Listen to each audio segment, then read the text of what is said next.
നിങ്ങൾ ഇപ്പോഴാണ് എണീറ്റ്? എന്താ നിങ്ങളെ വിളിച്ചിട്ട് ഫോൺ എടുക്കാഞ്ഞ്? എന്റെ ഫോണിന്റെ ഡിസ്പ്ലേ പൊട്ടി. നിന്റെ ഫോണാ? സൈലന്റ് ആയിരുന്നു കാണും. ചേടാ, ഒരു റെസിഡൻസ് അസോസിയേഷൻ ഓണപരിപാടി നടത്തിയെന്നും പറഞ്ഞ് എന്താണ് ഇവിടെ സംഭവിച്ചത്? ഭയങ്കര ഹാങ് ഓവർ. രാവിലെ എണീറ്റിടം മുതൽ തല പൊക്കാൻ വയ്യ. രാവിലെയാ? ഉച്ച കഴിഞ്ഞ് എണീറ്റപ്പം? വൈകുന്നേരം ആയാ? എത്ര ഫുള്ളെടുത്ത് കമത്തി? 4 ഫുള്ള്. 4 ഫുള്ളോ? അത് നിന്റെ ഓർമ്മകളിൽ. ഓർമ്മ പോയി കഴിഞ്ഞ് വേറെ 3 എടുത്തായിരുന്നു. അതിനുശേഷം എന്റെ ഓർമ്മ പോയി. നിന്റെ അവിടുത്തെ ഓണപരിപാടി എങ്ങനെ ഉണ്ടായിരുന്നു? നമ്മുടെ അസോസിയേഷൻ ഉഷാറായിരുന്നു. 2 ഫുള്ള് തീർന്നു. അതിൽ ഞാൻ തന്നെ എണീറ്റപ്പോൾ നേരെ ഇങ്ങോട്ട് വന്നത്. ഒരു ചെറിയ പിടുത്തമുണ്ട്. അല്ല, അതിന് നിന്റെ വീട് അവിടെ അല്ലേ? നീ അവിടെ നിന്നല്ലേ വന്നത്? അയ്യോ, ഞാൻ സനൂപേട്ടന്റെ വീട്ടിലാണ് കിടന്നത്. അതിന് സനൂപേട്ടൻ ഗൾഫിലല്ലേ? അല്ല, അവിടെ പുള്ളിയുടെ ഭാര്യ മാത്രമല്ലേ ഉള്ളൂ. അപ്പോ എന്റെ ഭാര്യയല്ലേ അവിടെ? നീ അപ്പൊ എവിടെ കയറി കിടന്നത്? അയ്യോ, ഭാര്യയായിട്ട് അലമ്പാണ്ടെന്ന് ചോദിച്ചാൽ ഞാൻ പുറത്താ കിടന്നുറങ്ങിയത്. അങ്ങനെ ഇരിക്കട്ടെ, ആരടുത്തും പറയണ്ട.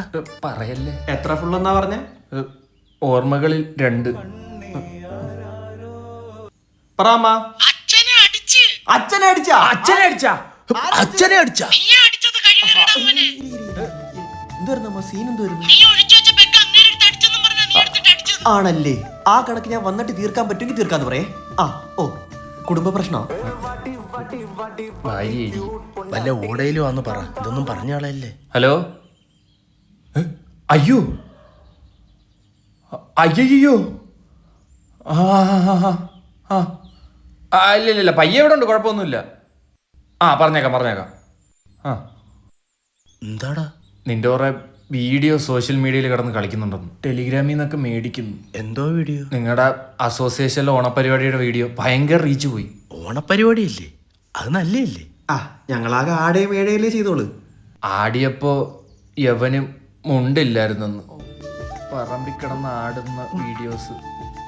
നിന്റെ അടുത്ത് ഞാൻ പറഞ്ഞല്ലേടാ എന്നെ 4ാമത്തെ പെഗ് കഴിഞ്ഞ് നോക്കിക്കോണോന്ന്. അതെന്നെ ഒന്ന് ഓർമ്മിപ്പിക്കണേന്ന് 5ാമത്തെ പെഗ് കഴിഞ്ഞപ്പോ ഞാനും പറഞ്ഞായിരുന്നു. ഓണമൊക്കെ അല്ലേ, ആരാ മുണ്ടില്ലാണ്ട് ആടാത്തെ? പക്ഷെ യവൻ നിക്കറിട്ടിട്ടില്ലെന്നാണ് കമന്റ് ബോക്സ് മൊത്തം ബ്ലർ ചെയ്ത് ഇട്ടേക്കിയ വീഡിയോയിൽ. ജെട്ടി ഇട്ടില്ലായിരുന്നാടാ? പക്ഷേ ബെൽറ്റ് ഇട്ടിട്ടുണ്ടായിരുന്നു. ബെൽറ്റ് പോയിട്ടില്ല. ബെൽറ്റ് കറുത്ത അരിഞ്ഞാണം പോലെ പള്ളയിൽ കിടപ്പുണ്ട്. വേറെന്തേലും പ്രശ്നമായിട്ട് എന്തേലും? വേറെ പ്രശ്നം? അയ്യോ, ദുബായിന്ന് സനൂപ് വിളിക്കുന്നു. ന്യൂസ് സ്പ്രെഡ് ആയിട്ടുണ്ട് കേട്ടോ നാട്ടിൽ. എന്നെ എന്റെ വീട്ടിലോട്ടൊന്നാക്കാവോ? അച്ഛൻ തിരക്കുന്നുണ്ട്. പോയിട്ട് വരാം. എടാ, എന്റെ ആട്ടോ ഒന്ന് ബ്ലോക്ക് ചെയ്യാൻ വല്ല വകുപ്പുണ്ടാ? അടുത്ത ഓണത്തിനേലും ചെട്ടിയിട്ട് പരിപാടിക്ക് പോകും. എടോ, അങ്ങോട്ട് പോ. കെട്ടിറങ്ങിട്ട് സനൂപേട്ടന്റെ വീട്ടിലോട്ട് പോകുന്നതിന് പോയിട്ടില്ല.